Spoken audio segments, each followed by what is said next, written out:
It's time for AggroChat, the official podcast of the Tales of the Aggronaut blog and stalwart gaming community, where we talk about stuff and things, and the stuff about the things, and sometimes gaming. I'm Belgast, and let's start the show. Hey folks, it's that time again, time for another episode of AggroChat. This is episode 327. Tonight I'm joined by Emo. Hello. Ashgar. Raindrops on roses and whiskers on kittens. Grace. Hi. Kodra. Howdy. Tam. Ready to drop. And Phelan. Hello. No one? Really? Brown paper packages tied up with string. I mean, I do like formal and mittens. I panicked.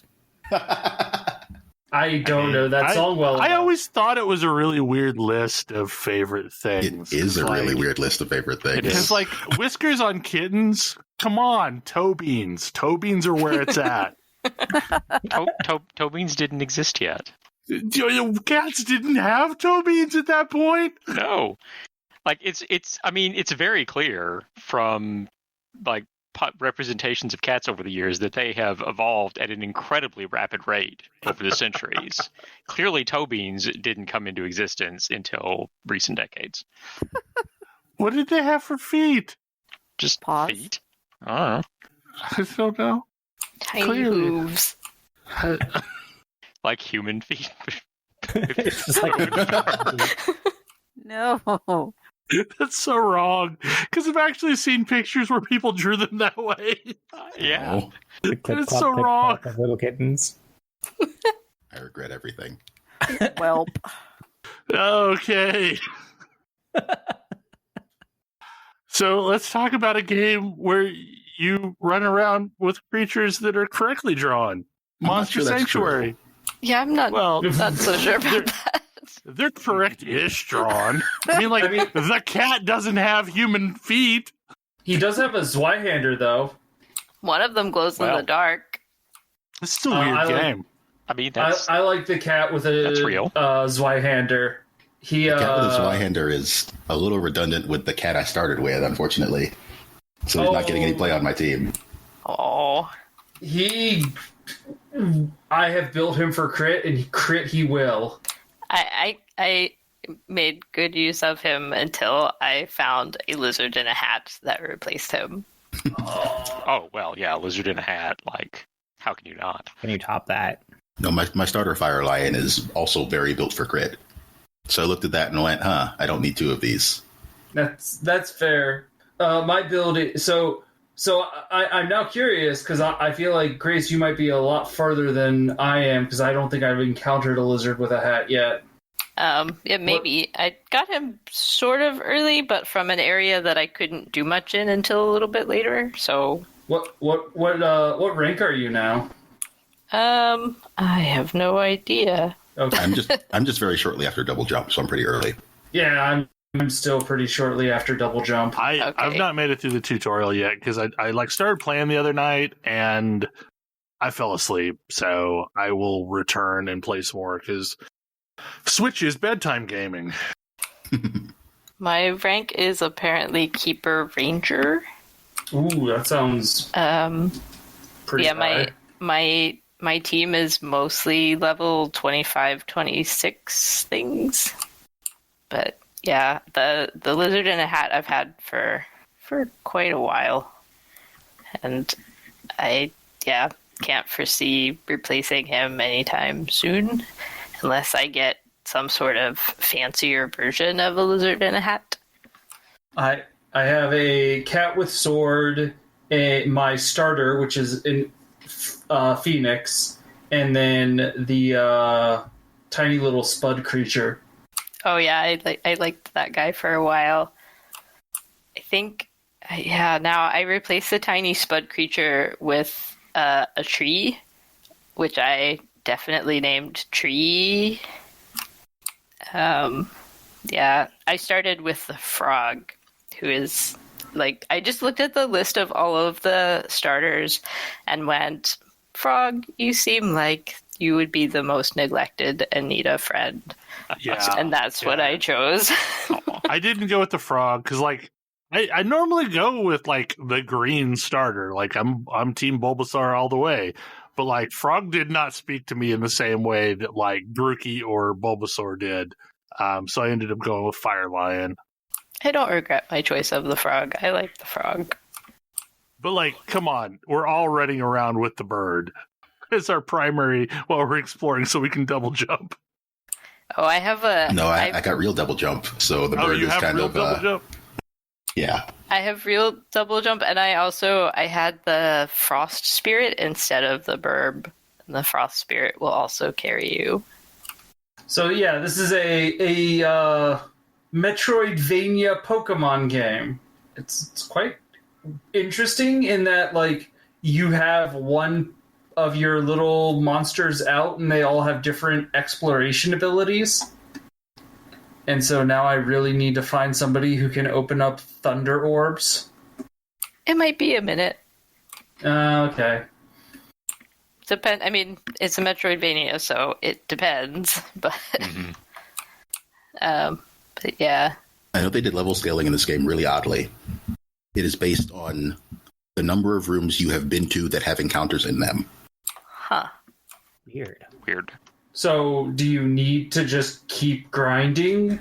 No, it's so that if you encounter things out of order, they aren't weird levels for you. Oh. But, like, doesn't that mean if you just bypass monsters, then eventually those Yes, rooms... it does mean if you fight nothing, things are going to get too high level for you. Maybe don't do that. Is it unique rooms entered? Like, can you ever outpace the grind? No, it's unique rooms entered. Okay, unique rooms entered. So if I just keep going back and forth between the same two rooms, I can grind my way to overpoweredness. If you really want to. I don't want to, but mostly what I really don't want to do is get myself into a situation where I'm like casually skipping a couple of fights, and then I find myself being way outclassed. That's probably unlikely. I just find the fights really enjoyable and chill, so I've almost never been skipping them, which is fairly unusual for me. And so that's one of the big things that I really want to talk about with this game is that it does not punish you in any way for almost any kind of failure. And I've spent a bunch of time since starting playing this wondering why the hell games still punish you sometimes so drastically for failure. So in this game, if you are trying to do a jumping puzzle and fall into the pit that kills you, you just immediately respawn right back at wherever you just were.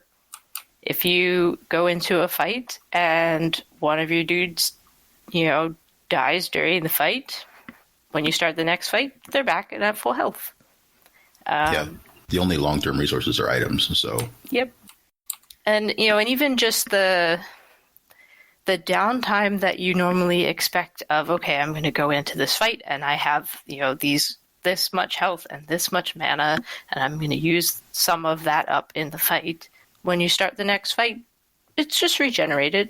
There's no timer. There's no item that you need to use to replenish things. You just move on to the next fight.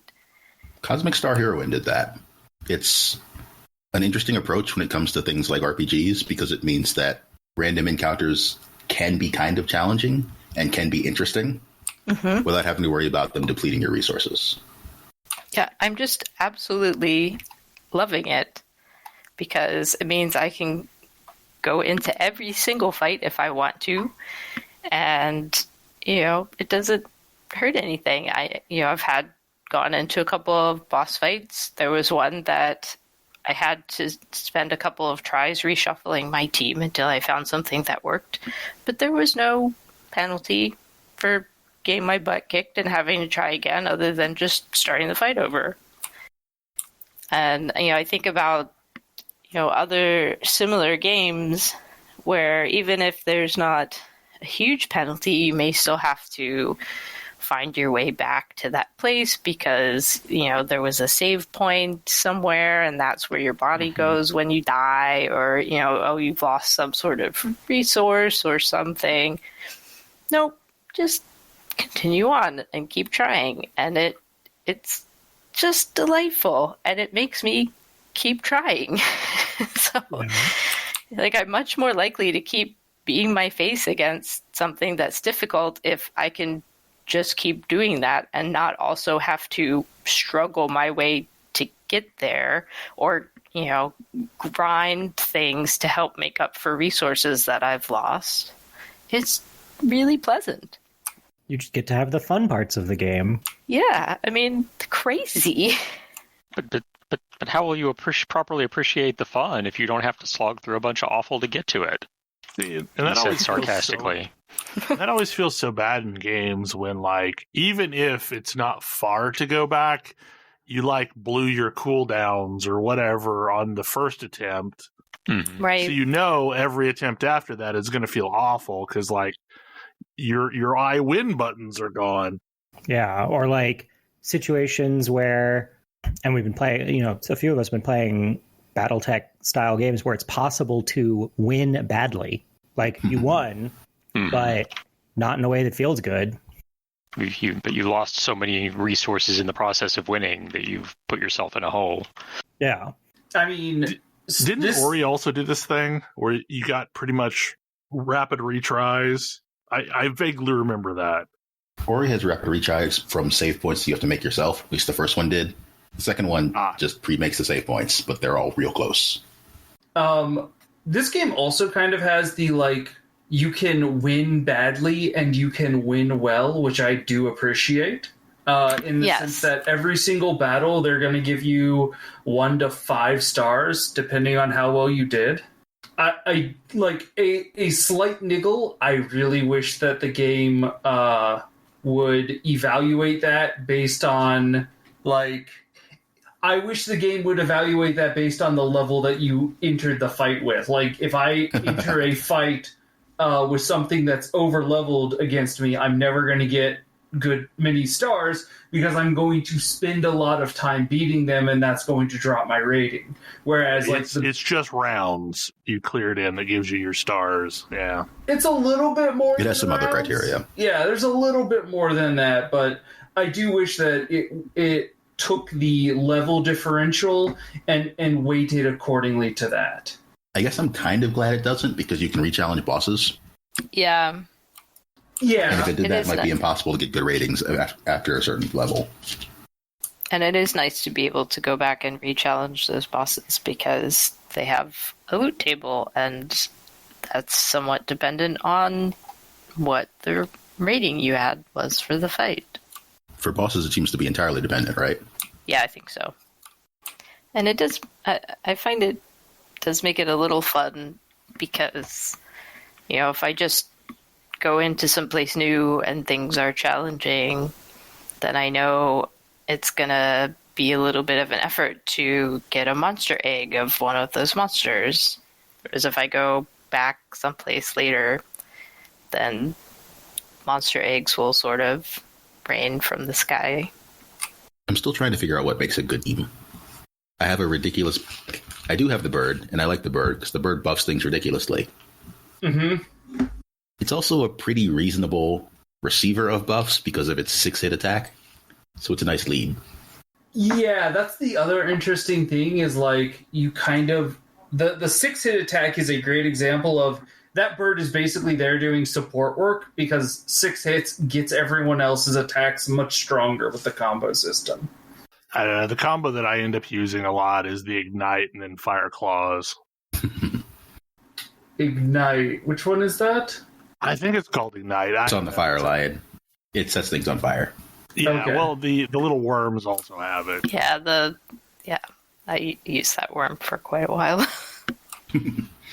I did get my Fire Lion to automatically set things on fire when you crit. So I've just got all of the crit synergies I'm trying to stack on that one creature. I do feel like this game has almost as many systems as a normal Pokemon game, but it actually makes it feel overwhelming. So, do abilities ever go away like a Pokemon? Because, like, I see... Not as far as I can tell. Okay. Because, like, that's been my fear about buying too many abilities is, like, I don't want to push the ones I like off. No, that's Green just scrolls. Okay, cool. Because, like, that's one of my frustrations with Pokemon is, like, I don't play enough Pokemon to know what is and what is not a good ability, so it feels like every time I'm asked if I want to learn a new ability, it's like a crapshoot as to whether or not I should actually do this thing and what the hell I should replace in the first place if I do want to do this thing. Mm-hmm. No, this game has down ranking, in that frequently you will have to like cast lower level versions of the spell because you don't have mana for the higher level. Oh, so priest healing in vanilla. Yeah. Yeah, I mean, the only way that you might lose something is if you decide to evolve your Pokemon. But that seems kind of standard. Their skill sets may change.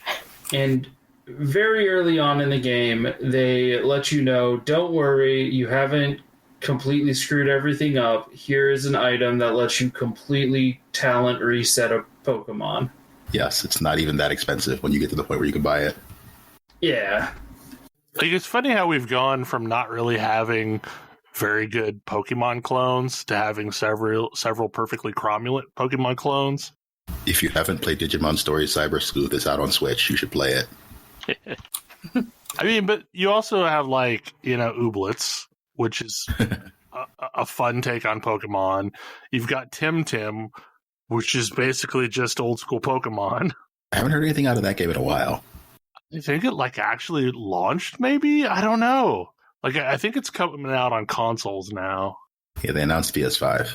So, something that rolled over from last week. This did not make its way into the show, but before the show, I was kind of completely taken aback by pushback I received for putting Cyberpunk 2077 on the topic list. And this has led Tam and I to have a series of conversations throughout the week, and also led to a topic that's now on the list that Tam labeled the media landscape Periscope. And I'll let Tam talk about it a little bit more, but basically it's the concept that we're all viewing the world through a specific set of lenses that is not exactly the same as everyone else, and even amongst a group of friends, it can be vastly different. Well, I mean, it was interesting to me that you were so surprised about any controversy about Cyberpunk 2077, because it was every media feed that I was on. Mm-hmm. It was everywhere. And the weird thing is it wasn't on mine. Like, the controversy that was happening on mine was about the constant delays. Like, that's what people were up in arms about it keep getting delayed. Yeah, and the delays, like, I honestly hadn't even realized it had been delayed more than once. Yeah, because I think it's like 4 times in total. It's supposed to come out at the same time. It's supposed to come out at the same time FF7 Remake did. Wow. Yeah. Oof. Yeah, I was definitely aware the delays were a thing, but yeah, I was also aware of the content, the problems, and the backlash against them. See, and the weird thing is like, having played now and beat the game, there's a lot of issues with the marketing, because I've gone back and watched the marketing, because I had basically thrown myself into this mode where, like, when I fell in love with The Witcher 3, I was going to play this game no matter what. Like, so I bought it when it was available, and I've kept my head down because I didn't want to watch any of the pre-content. So I had been more or less avoiding discussion about Cyberpunk, other than whatever happened to make its way to Twitter. And my Twitter and Tam's Twitter look totally different. And I guess the reality is like, I'm sure there were probably voices in my feed saying various things, but when I have 2,000 voices in the feed, trying to hear any one of them is nigh impossible, especially since, like, this year my social media budget has been greatly reduced, just because of everything else that's going on in life. Yeah, and I have a very, very, I have a small, very curated Twitter feed, mostly because I don't I'm very, very particular about Twitter because I don't like it that much as a medium. But also, like, I'm there specifically to get certain voices, like devs and and so forth. And so my Twitter feed is like really, really skewed towards a few subsets of voices. And game dev Twitter especially has been, mostly talking about the brutal crunch. Yeah. Yeah, and after the fact, I told Tam that I found what his Twitter probably looks like, because that's what my Facebook looks like. But I don't ever look at Facebook. Like, I have a Facebook, but it's almost exclusively like game dev type people, but I don't ever use it. Like, it is just a thing that I syndicate content to, but never consume anything through. But I did go poking around trying to figure out, how did I miss this? And like, when you go to Facebook, it had a very specific take on what was going on with Cyberpunk. I mean, I definitely saw bits of the complaints of crunch. And then also Twitter is basically where my giant queer family lives. And Same. So also heard a bit of that side of the backlash. Yeah. Yeah. I mean, that's the two biggest groups that I have on my feed are like comedians, game dev, and queer folks. Yeah. and there's one of them doesn't even care. Like, comedians aren't saying anything about it, and the other two have a very specific viewpoint. Yeah. Yeah, whereas like my Twitter is very dominated by, I have to say, like, it's aging male gamers, and a bunch of traditional games media sources from when I was, doing news for that media site that I wrote for a while. Like, I have a ton of just, I don't know, like, traditional vendor feeds. Yeah. I used to have... It's a vastly different world. Yeah. I used to have more aging male gamers on my Twitter feed than I do now, but the last 4 years caused a bunch of them to show their asses. Yeah, that's definitely true. I've weeded out a bunch too, but like, I still have an overwhelming number of now liberal aging male gamers. Yeah. But yeah, like, so it's just weird. Like, to be truthful, like, we have a chat group associated with this podcast that's mostly, it started off as a staff group and kind of evolved from there to a replacement of an AOL chat group to more friends and family of people that do the podcast. And like, this year, my ability to follow that has been greatly reduced. Like, it used to be something that I was in pretty actively, but since moving to being fully remote management during the day, I'm just not catching anything. Or a lot of times stuff is happening after I've gone to bed at night. And it always, like, I used to try and respond to stuff, but it feels really weird for me to respond at 6 a.m. to something that happened 11 o'clock, 2 o'clock in the morning the previous night. I mean, chat is asynchronous, so Yep. I know. Whenever you get to it. It feels real weird, though, like, because so, like, a lot of times I just don't even read it anymore.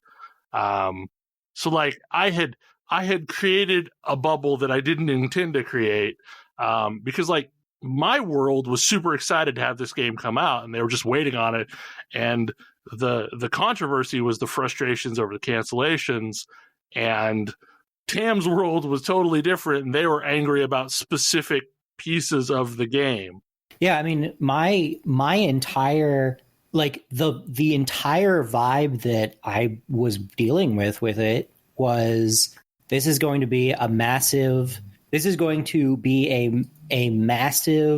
super popular, everyone loves it game that is going to have been made on the backs of a bunch of game devs and marginalized folks, and no one's going to care. Yeah. And that was going to be exhausting, because that's how it pretty much always happens. And so the end result of it all was very surprising. It was very surprising to see, like, just a completely different media landscape, despite how closely we're usually communicating. Yeah. Yeah.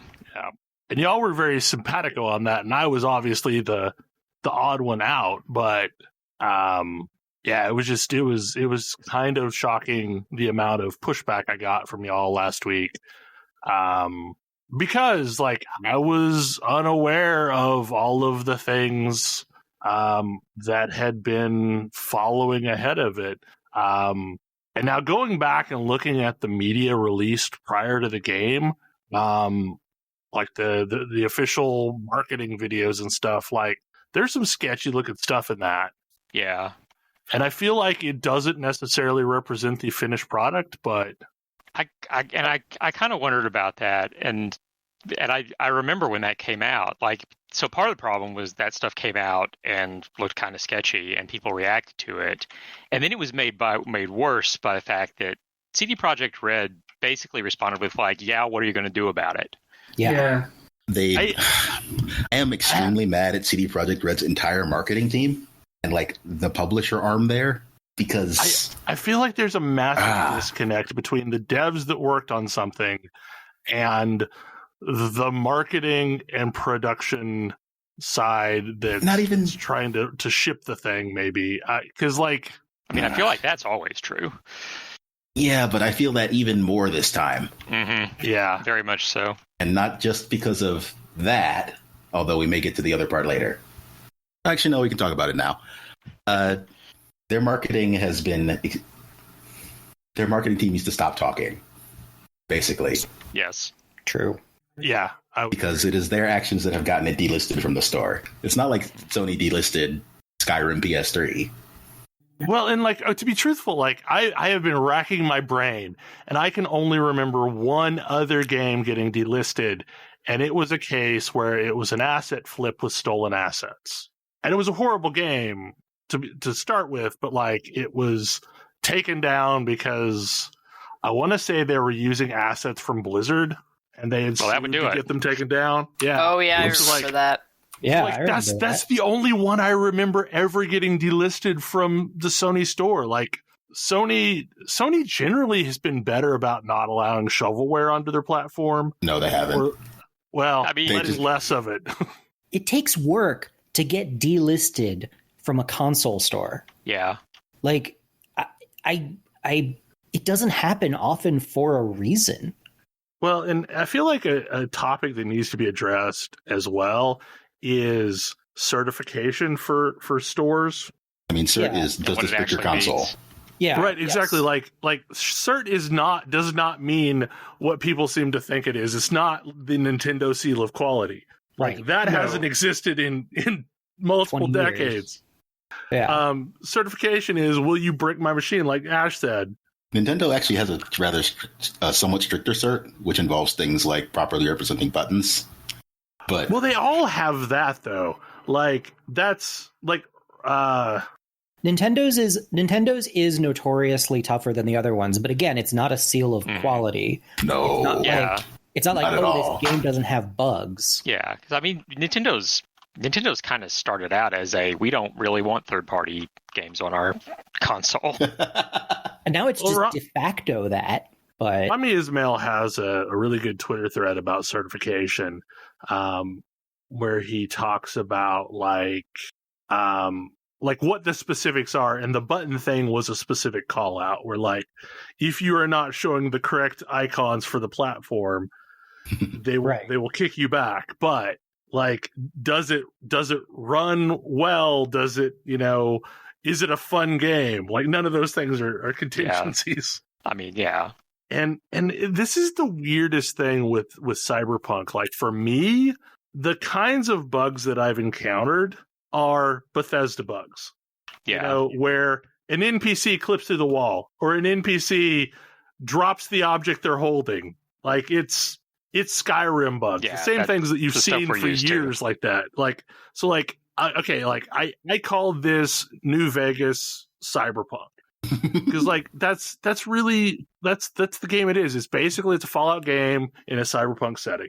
I did call out Skyrim PS3 for a reason. Yeah, but the weird thing is for me, I have a sufficiently beefy machine that I can't run it at 4K just because it's a little choppy, but I've been running it 1440p, and it's been getting over 60 frames per second. So, and it's run at high presets, and it looks gorgeous. And for me, it's not been an issue. Like, there's been weird things, like, but these seem to be system problems. Like, sometimes you're driving along the road, and a car will just randomly explode. I don't know what caused it, but just a car randomly explodes. I mean, And in the Cyberpunk future, there's no, organization making sure cars don't explode. It's perfectly reasonable. but like the funniest thing is, so this is when the bugs almost always happen too. Is one of the coolest conceits that they have is you will ask you'll be asked by NPCs if you want to ride along with them, and you're given the option of, oh, I'm just gonna meet you at the location if you don't want to do that, or you hop in the car and like your viewport is basically the passenger side of a car. And if you do this, there's a bunch of dialogue that plays out while you're driving. And it's like a comfortable conversation between you and the NPC. And it's got that same kind of car talk flow to it, to where it's not dialogue. It's usually dialogue, and then a wait happens and some more dialogue. And it feels fairly natural. Other than the fact that like the driving sequences is when most of the weird bugs happen.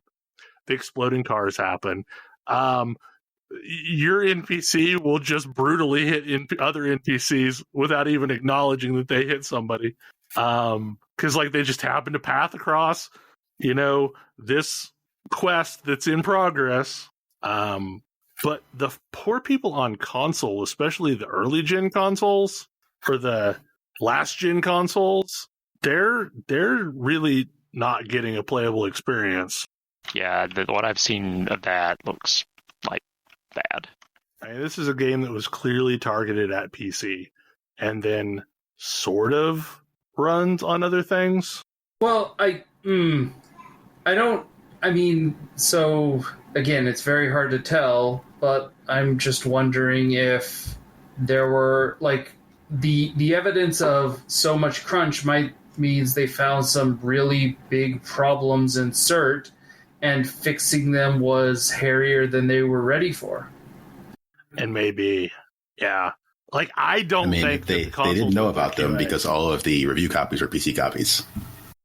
Well, no, but I'm not talking about, like, they knew that the game was a problem on PS4. I mean, I'm wondering if they found something out, like, 7 months ago, and basically something they were doing was not acceptable, like they didn't realize would cause a problem. Like, this is pure speculation, but something happened to cause their roadmap to get upended, and then like fixing it caused more problems. Because one of the things I know about software development is when you have a bug and you fix it, sometimes you get two more. Yeah, well, I mean, and that's what where Ash was going about the marketing. Like, that's when you don't want your marketing team to start being like, it's gonna look amazing. Oh yeah.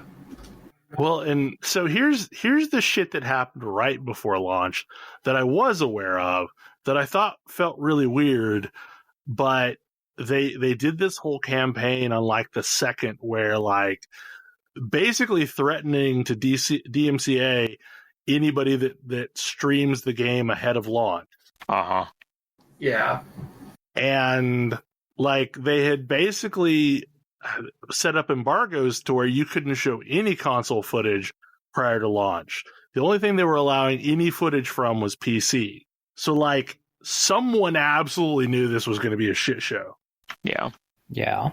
And I guess that's the most tragic thing to me, because the game that is there is freaking amazing. This is probably my favorite game of the entire year that I've played. I am probably going to play through it a second time as a different start. Like, this game is freaking awesome. This is basically the novels of William Gibson put onto screen. Like, it's a a realization of that future that I, as a teenager, thought was going to be the future. It's really good. Like, and some of the things that they're doing with the characters in the game, these are very memorable characters that I'm going to think about from this point forward. Kind of like I talk about, characters from Mass Effect or characters from Dragon Age. These are very memorable characters. And probably the best thing that they do that I haven't seen happen very often is, like, one of my problems with any game that has a romance path is if you do not or cannot romance that character, you basically never get to see the full realization of that character's story arc. There's always a chunk of it that is only locked off, that if, you only really get to see the true story if you romance that character. And all of the characters have a very BioWare-esque, like, they only react to certain characters. But, like, there's a friendship path for every single one of them. And based on the reading I've done after completing each of them, there's unique stuff to the romance path, but, like, there's a lot of crossover between the two. So that you end up getting a separate but equally meaningful friendship wrap-up of the story, so that you, like, it feels like you had a meaningful end to the story arc of that character. And it's just you as friends, not you as romance options. And I hope more games do that. That's good. Because there's a bunch of characters that have very in-depth story arcs that you meet at various points through the game, that play out over a bunch of missions, not all of which are romanceable characters, and they're all really well written. And the unfortunate thing is, like, all of this is going to be another Mass Effect Andromeda. Cough. I thought Mass Effect Andromeda was a really good game. Like, I enjoyed it greatly, but, like, there's so many people that never played it because of the fog around it. And I think that's going to be Cyberpunk as well.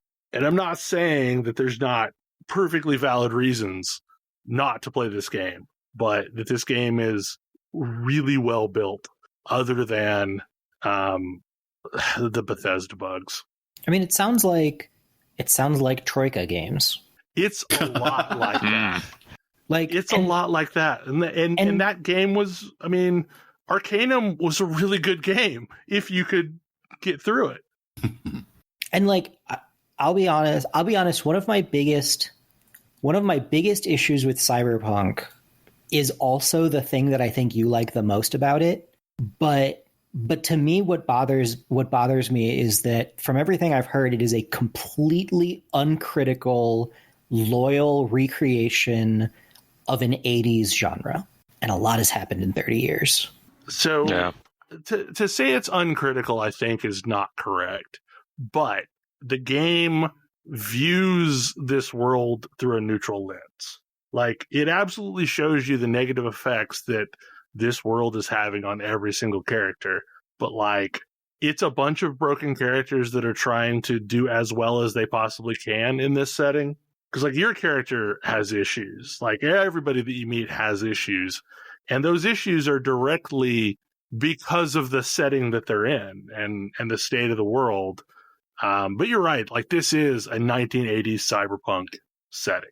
Like, it is the logical continuum of, Mike Pondsmith's games and all of the William Gibson novels. But, like, I wouldn't say it's not critical of the world. It's just presenting it as, like, there's no morality presented. Like, the world is not in a good spot. The world is not a good place, but it's morally neutral about it, because it's up to the player, I guess, to determine what their own morality is. Because there's definitely a red and a blue path where you're trying to make things better, or you're just actively selfish and trying to be out for yourself. But the game itself isn't judging you for either of them. The characters are, The characters you encounter are, but the game isn't. Well, I mean, I think it's not just that. One of the big things that I know I've seen a lot of people have a problem with, and I get that, is, and in part, it's an element of the game that it's based on and trying to balance things. But the idea that Cyberpunk has and the Shadowrun has and so forth, that when you replace parts of your body, that is a bad thing, and that you are becoming less human by having cybernetics. And that's an idea that I think, especially now with people like, more and more opening up to the idea that, people aren't always comfortable with the bodies that they were born with, and that's not always like who they really are. Like that rubs a lot of people the wrong way. Yeah, but the thing is that the game actually handles that very delicately. There's a group. That's what I had hoped, because there's a group of so like in the world, everybody is augmented. Yeah, like it is weird if you're not augmented. Like there's a group of monks that specifically eschew augmentation, and there's like a couple quests related to them, where so like these are just minor side quests, so it's not even in the storyline, but like this one of these monks ends up basically getting abducted, and like there's a cult of one of the gangs basically is full on conversion. Like their highest form is to be full Borg. So like they abduct this monk and do surgery on him to replace parts because they think it's funny, because it would be what he wouldn't want. So you're like trying to rescue this poor guy. But that's considered a weird viewpoint in this world. And the thing is like, there's a lot of stuff deep in the game that I know people haven't encountered yet, because this game also has one of the best trans women characters I've ever encountered. Like the best written, and like it's pretty deep in, and like you don't even know. Like I was completely oblivious to the fact that she was trans. Like it was there. Like I just didn't happen to notice that there was a little trans flag on the back of her truck. But like you only find out through doing a sequence of like 7 or 8, 9 quests to help her with a problem that she was dealing with. But like just the whole way that character was written is, I don't know, more natural than the games I've seen with trans characters that are like supposed to be like the token trans character.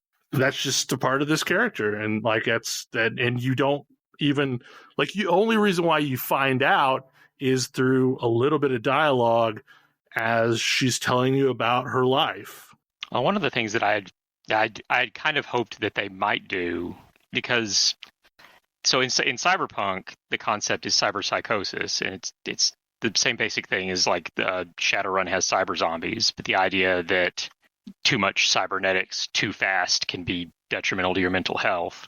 Yeah, and they didn't lean on that. I mean, cyberpsychosis exists. Yeah, it's an element, but one of the things that I think is important about it is that it's not just too much cybernetics. It's too quickly without any sort of like counseling or anything to, aid in becoming used to it. Yeah, so there's a whole sequence of quests where so fixers are in this game, which are basically the people that you do most of your missions for. They're the person that gets you the work, and they're scattered throughout the city. And there's one specific fixer that used to work for one of the media outlets, but became disillusioned with how censored the media was. And her pet project is all of these people that keep getting written off as cyberpsychosis, and she wants to get to the bottom of what's causing it. And her thing is she wants you to find ways of taking them in rather than killing them. So like you're given a mission basically to like to get there before the cops get there and deal with the situation. And obviously, you can just blow them away. That's a thing you can do. But if you can figure out a way to incapacitate them, in almost all these cases, it's just because they ran out of drugs. They ran out of their equivalent of anti-rejection drugs that a transplant person would have in the real world. And in most of the cases, it's their veterans. Like, they're veterans of one of the corporate wars where they were pumped full of like a cocktail of drugs and given cybernetics, and the combination of all of it together like led to a higher incidence of cyberpsychosis than in anyone else. So you're trying to help get to the bottom of how this whole thing happened, and attempting to get them some help. Okay. Or so they're linking it. The So they're linking it to PTSD then. So that's what they've kind of done, is they've linked the cyberpsychosis to PTSD. See, I thought that, another possibility is, I mean, you could very easily make kind of adjust it and use it as a metaphor for dysphoria. So they didn't go down that route. But, yeah. Yeah, they mostly did this as like a clinical thing that happens if, you get too much chrome too quickly and you're not taking your anti-rejection drugs, basically. And in a lot of cases, it's because the individual can no longer afford the drugs, or they lost their medical coverage, or so like it's all different. Like, everybody that you encounter has arrived at this point through some bad circumstances. They may have, replaced all of their stuff so that they can, get a job, doing heavy lifting type stuff. So like they're half mech, but it's like an industrial mech kind of thing. But yeah, so that's where that's the direction they went with cyberpsychosis. And the humanity aspect that a lot of the Cyberpunk games have, I didn't really encounter that, where like you taking on more equipment makes you less human. Instead of like body constitution type points, they ended up going with your software. So like your software will only support a certain amount of cybernetics, and as you upgrade your software, you can take on upgrades. Mm-hmm. So like that construct's still there. It's just not your humanity. Yeah, it's just there is a physical limitation to how much you can attach to one person and have it all function. Yeah, because your software has a number of slots. Like, so basically you have an operating system for all your cybernetics, and that is upgradable, and it has a number of slots that you can have. And that actually, on your character, denotes how many actual slots you have to stick something in. Reminds me of Tron 2.0. Kind of, yeah. It's similar. I don't know. Story was really good. I wrapped it up this afternoon. And then it did the thing where it returns you to a later state of the game where you can keep playing if you so choose. Mm-hmm. But it didn't make me go back to a previous save. It actually gave me a brand new save that allows me to keep some items that I got through the end of the game. Yeah, basically like a free play mode. Yeah. So like the mission that is left is the one that I know will trigger a new chain of events, and I can choose different paths. But the story is really good. The story is 100% rooted in the world of Cyberpunk 2013 and Cyberpunk 2020. It is a continuation of that world. A lot of the same characters are in it. I just hope CD Projekt Red pulls their heads out, and yeah, because this week they've lost $1 billion in market capitalization. So hopefully that is a lesson that will maybe make them realize that they need to change how they're handling things. I didn't realize they were publicly traded. Yes, they are. I'm back to their marketing department, like, sort of poisoned the well on this one in a lot of ways. It's one of those things where this game has a lot of red flags, and I'm sort of just idly watching the discourse around it and trying to figure it out. So like one of the big things that I've seen is there's the conversation around the handling of transgender people in the game, which of course in the spirit of the marketing team makes everything worse was marketed as, well, yet we support transgender people. You can be a girl with a big old dong. And it's like, well, okay, but now you're making, like, centering genitalia around the conversation of transgender, which is not cool. That whole thing is just weird as hell. I mean, I got to tell you, that whole situation with the character creator is so immensely weird. Like, they do some things fairly okay in that, like, you get to choose, like, you choose between a masculine or a female frame. You choose between a masculine or a female voice. And then you have, like, a genitalia option. And, like, it's basically 3 picks. You can either be cut, uncut, or have a vagina. And, like, so all of this things, so you go through all this, like, this is your first experience with the game. It sounds like misery. And then it never factors in ever. Well, except unless you get the bug. Oh, yeah. But which appears to be a console bug. But yeah, like, apparently if you, on consoles, there's a thing where, like, your dong hangs out through your trousers. And you're just flopping out in the world all the time. But like that's what's so weird about it, though, is because I've beat the game. Pointless. I've beat the game. It doesn't even exist. Like, it's not a thing that ever comes up, other than when you're swapping gear, you were weirdly arbitrarily naked. Like even in romance sequences, it's not a thing. Bother? Why did any dev cycles? Why did you put effort into this? Because if we don't have arbitrary nudity in the game, then why even bother? I don't know. But like, it doesn't even show up in any of those sequences, though. It feels very much like they just. Congratulations on completely missing the point, guys. You just. I don't know. You missed every point. Yeah. It's just so random. Like, it is so non-consequential to the rest of the game. You successfully managed to navigate the possible choices and come up with the absolute worst one. Good job. Yeah. And then, like, the same bug apparently applies to if you chose something other than either default or small breasts. If you chose large breasts, your breasts are now randomly popping out through your shirt, and that's a console only, I think. But still, but it's like, but the thing is none of these things, like, you don't ever see your character. Like, why is that even a conversation? Like, why does that even enter into the conversation? I can almost 100% tell you why it happened. Because nude modders exist. And, like, that is a thing. Like, that's one of the first mods that comes out for every single game that gets released.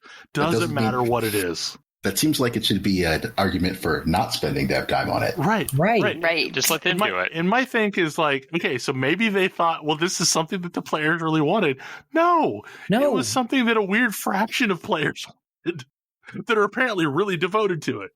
Sure, but, like, let them do it. Don't bother. The more and more I've heard about it, the more it reads like this is some, like, the divide between executive leadership and marketing and the dev team is starker than I realized.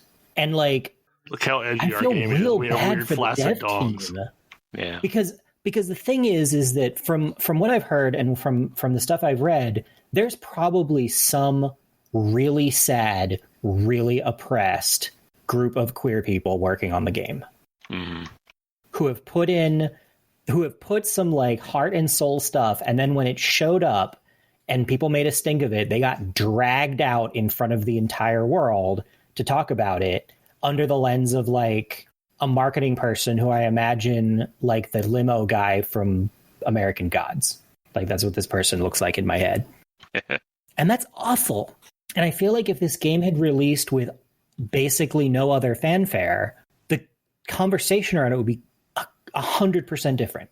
Like there would be some weird there would be some weird notes about it. Like, why did you do this?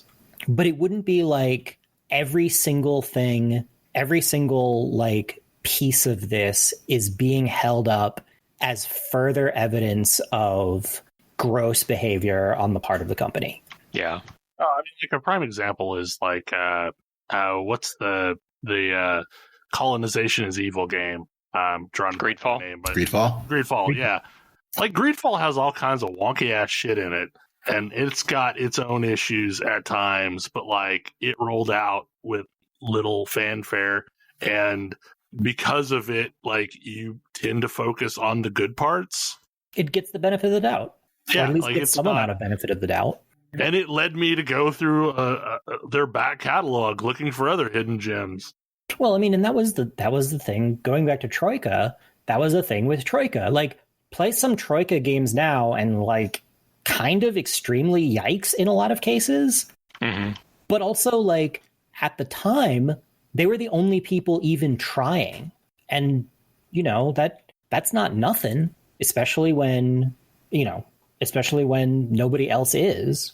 Like, yeah, you're gonna get it wrong sometimes, and you know, there's also the very cogent argument that the stuff that Cyberpunk is getting wrong, there have been models for how not to get wrong for like years now, but still. I don't know.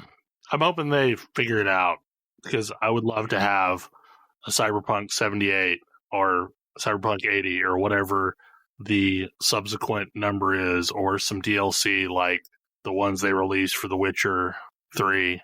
It is an interesting, like the writing of the game is extremely good. The stuff surrounding the game has not been so good. Yeah, I find it almost weirdly disappointing to hear that the game itself was so enjoyable, because everything else surrounding the game and some specific things from the game have made it so that I know that this is not something I'm going to engage with. Yeah. Like, if I know I'm not going to be able to make it past the character creation without feeling intensely unhappy, that's just not going to be a game for me. Yeah. There's some great memorable characters, and whoever did the writing on this game definitely deserves kudos. Well, I mean, and that's one of the things that The Witcher 3 was incredibly good at. It has some incredibly good writing in it. It's a similar experience too, because like there's a lot of games that treat their side quests as just filler, like, and the side quests are all super interesting. Like, some of them are just like, you know, fetch quests, but there's enough narrative hook into them to make them feel worth doing. And like, even though the fixers are mostly just a voice you hear over your comms, like they're the character of the fixers are really good. The only one that is kind of horrible is it's a dude that's basically Tony Montana from Scarface, and it's real bad. That one's real bad. I mean, BioShock proved that you can tell a ton of great story with a bunch of scattered cassette tapes and a Walkman. Yeah. Like, disembodied voice in your head. You could tell some pretty great stories. I mean, I guess System Shock proved that even sooner. There's an excessive number of basically the equivalent of Elder Scrolls books, which are like these data shards that you find laying around. Some of them are just recorded conversations. Some of them are, you know, books on tape. Others are you know, things that actually lead to other events when you listen to them. They also do hacking really well. Like I would say they probably do a better job of hacking than Legions did. What? But like, it's the sort of thing that you definitely have to build a character around. Like, if you're going to be a net runner, you need to focus on being a netrunner.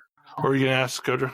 I was gonna what do you mean by they do hacking better? Like, what's hacking like in this game? So, a lot of it you can do from outside of the building, which is interesting. So you can so basically everything's connected to the net. Like, that's just the world. Like, it doesn't matter what it is; it's all somehow connected to the net, and you just have to find an access point. So I used to think that was unrealistic in Cyberpunk. What? I mean, hacking from somewhere far away? No, the bit where everything is on the internet. Oh, yeah. Yeah. Which leads to some hilarious incidents because everything's on the internet. But so all you have to do is find a data terminal. And once you do that, or find a security camera on the outside, and pretty early on you learn this ability called ping, which basically highlights everything that's connected to that network. And once you see them, there are upgrades you can get that allow you to operate on things that you can see through the wall. Like, at first, you have to have visual sight to be able to affect it. But later on, you only have to be able to see the ping output to find it. So it's basically in-map on the area. And then, like, other upgrades allow your attacks to spread. So, like, there's a visual cortex reboot or something like that, which basically blinds the optical implants of people. So, like, you can do that on a guard and then just walk right past the guard. Or you can have, like, there are non-lethal versions of, brain shock type attacks that you can run if you want. There's also absolutely lethal ones where you just basically electrocute somebody across the net. But the non-lethal ones a lot of times have an ability to, like, do it virally. So if anybody's in the same room as the person that's affected, it'll also jump to them and knock them out. Like, I watched a video of somebody getting through a mission and basically had disabled the entire everything in the area and gave himself like a 3-minute window to walk in, get the item, and walk right back out. And it was kind of cool. Like, it was impressive to watch it done. I mean, I think you've explained all those exploding cars. Maybe it's just random people hacking the cars, because you can absolutely do that. They're hacking. Yeah. But the problem is as you're running through an area, the NPCs are doing it to you too. Like, you'll just randomly catch on flames because, somebody's run an Ignite program on you. Clearly and you get this little thing that says, saying overheating coming across your visual indicator. So yeah, like, you have to deal with enemy net runners too, which is just, it's this game's spellcaster. I'm just saying, from my time in Shadowrun, make sure your own firewall is good first. Mm-hmm. True. Actually, that is interesting. Do they have enemy hackers that you have to deal with? Yeah. Okay. You can deal with them the way that I dealt with them, which is just run around like crazy and hit everything with my mantis blades. Because mantis blades are the best cybernetic attachment. They are nice. And you could just, like, I basically poured all my points into blades, and I had it so that if I'm running, I take less damage, and I also deal more damage while running. So I just ran amok and ran from mob to mob, attacking them with mantis blades, because all of the things that I was using katanas for applied once I got mantis blades. Because, like, all the blade attacks also worked for mantis blades, which aren't available other than finding a pair somewhere in the game and then getting your Ripper dock to install them. Anyway, so another thing that happened this week was a Nintendo Direct, and I did not look at the Nintendo Direct, but apparently Kodra did, found some stuff. So the big top line news was we're going to be getting Among Us on the Switch. But for me, they had a demo of a short bit about Cyber Shadow, which I did not know about and is coming out in January. and I'm super excited about it. A game by the Shovel Knight developers, and it looks like a Ninja Gaiden game. Only good. I like spiritual Ninja Gaiden games. Oof. Have you played a Ninja Gaiden game recently?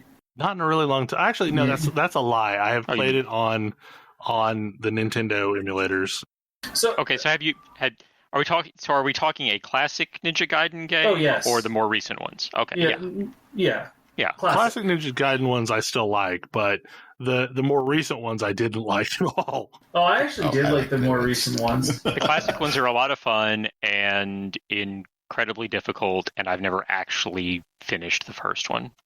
So this is going to be a lot more, looks like it's going to be a lot more responsive controls. Like, one of the big things they were showing off is, like, you would do a jump and then, I'm pretty sure the Messenger had this, you would do a jump and, like, slash through enemies and, like, chain together slashes to sort of fly around the area and get to various places.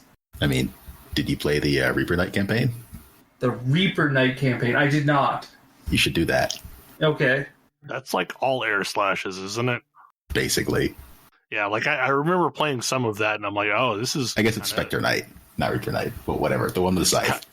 It's kind of hard. It is also kind of hard, yes. Now, yeah. The game that I was super interested in was one that Grace had sent my way, was a game called Calico. Yes. I've seen that. That was at PAX Out this year. You know, one of the last conventions that could actually happen this year. It's Basically adorable. Have a cat cafe. Yes. Looks really cool. You can, I mean, one of the first things you can do is find a cat and put it on your head and walk around with it. And it's just delightful. There are also unusually large cats. That you can ride Unusually around on. large cats. Yes. So I did buy this thing. I have not played a lot of it because I'm still pretty enveloped in Monster Sanctuary, but it's a delightful thing that you can purchase and play right now. I didn't even realize it was out already. Yeah, like the tagline on the Nintendo site is "Magical Girls Running Cat Cafes." Yes, it's delightful. I mean, like, one of the very first quests that I had was someone was trying to hatch owl eggs, and they needed a new heat lamp because their old heat lamp was not reliable enough to make sure that the baby owls were okay. So you had to go into town and get a new one. It's just very sweet. I don't know much more about plot or anything else. I just know it's very, very pretty to look at, and it has lots of adorable animals in it. What more could you want? I know somebody. And you carry them around too. You carry them around in ways that I don't think the animals would be happy to be carried. Yeah, it's true. Like, no cat would let you carry it that way for very long. And I mean, to be fair, when I was playing, the cat's making noises like you would expect a cat to make if you carried it around that way. But then you just, I think the command is like store or something, like to like stow or store the pet that you're holding, and that just puts it on your head. Okay. And it seems perfectly happy to just chill out on your head. It seems like a reasonable place for a cat. I mean, cats are liquid, so... They are. If you want to play games with cats on the Switch, there's also Fistafluffs, which they showed off. Is this a cat fighting game? It is a cat fighting game. Oh dear. This is amazing. They're like little cat Street Fighters. It's top down street like fighter game. You're like going it's Power around Stone. That's what it looks like. It's Power Stone. It looks very cute. And you can pet them. That's what's really important. So call back to Cyberpunk for a second. I'm very upset at the game about one thing. There's a cat that you can get to live in your apartment, but you can't pet it. And this is wrong. Nope, that's wrong. They should know better. This has been established. You do not put cats or dogs in your game if they cannot get pets. Like it's like a cute little Sphinx cat, and it lives in a like you get a laundry basket and make it up as a bed, and it lives in right next to your bed, but you can't pet it, and that's wrong because it meows at you. And I just want to pet it. Like, you're supposed to pet the thing when it meows. That's how it works, people. Anyway, petting animals is great. Like I will pet Cerebus every time I pass Cerebus in Hades, like because Cerebus is a good dog. But Cerebus is a very good dog. Only one head. Yeah, only the one head likes to be petted, and it's fine. Yeah. Yeah. I have not. There are lots of cats in Yakuza Like a Dragon, and I have not discovered a way to pet any of them yet. But then that's a wrong game too. I mean, that's weird because Kiryu has a history of bad experiences trying to pet cats. It's true. Like it's weird that would be like an oversight because and Ichiban absolutely seems like the kind of guy that would attempt to pet a cat. Yeah, cats hate the shit out of Kiryu for some reason. I am in the middle of rescuing a bunch of cats. Maybe when I rescue all of them, I'll get to pet at least one of them. Oh, there you go. I mean, admittedly, in my experience, like Japanese street cats, like want you to pay attention to them, but do not want you to come, closer than their like precisely delineated area. So these are only sort of street cats.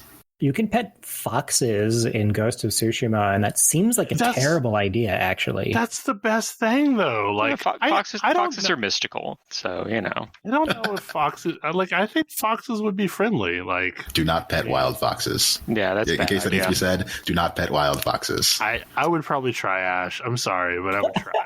Like these are almost. I might get rabies, but I mean, I would try. These are almost certainly like fox spirits that are assisting you in retaking the island, and so it's okay. But they're super actual foxes do not do it.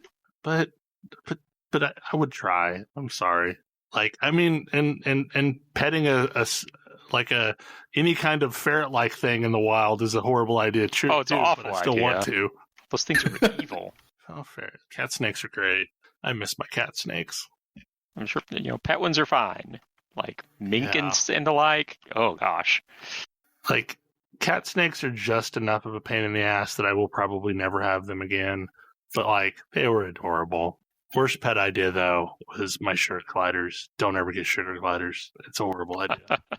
Like, it's bad for you, and it's bad for the sugar glider. Right. Like, it is a pet that operates in exactly the wrong time zones.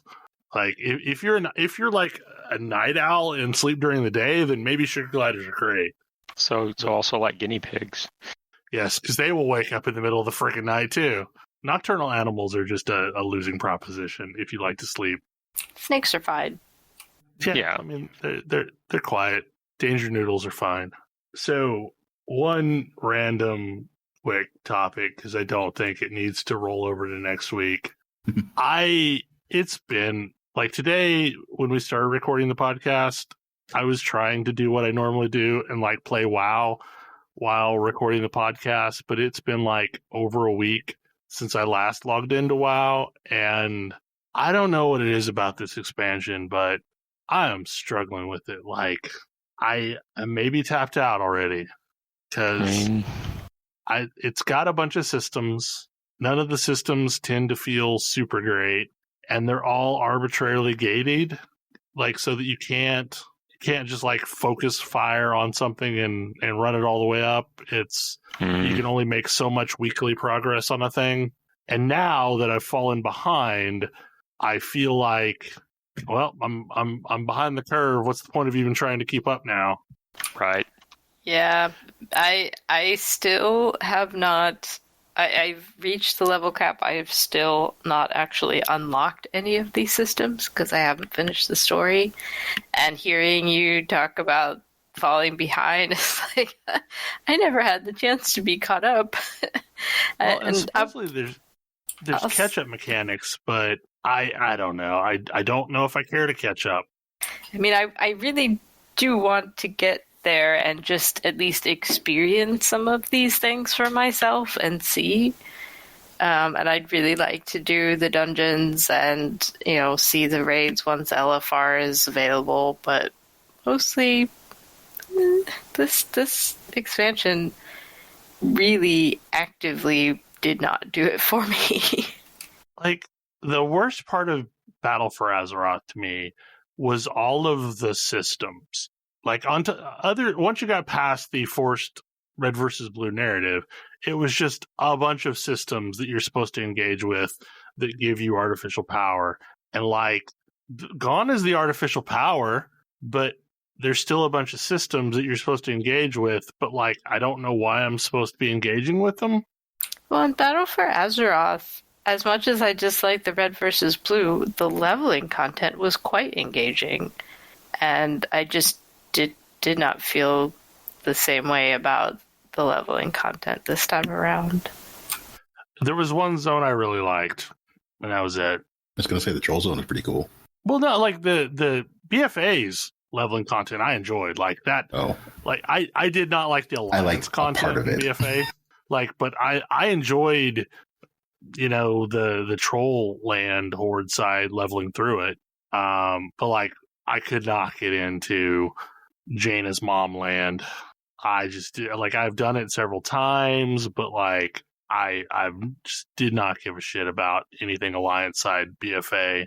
And now there's Bastion, which is just hell to get through.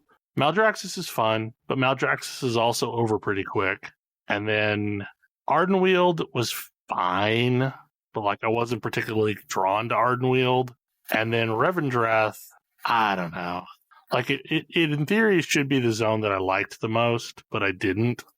Yeah, I mean that's the zone that I am in, and I think I would like it if I didn't feel like I had to force march my way through it to actually get to the end game. Like if I could just engage with it on my own terms, I think I would probably like it fine.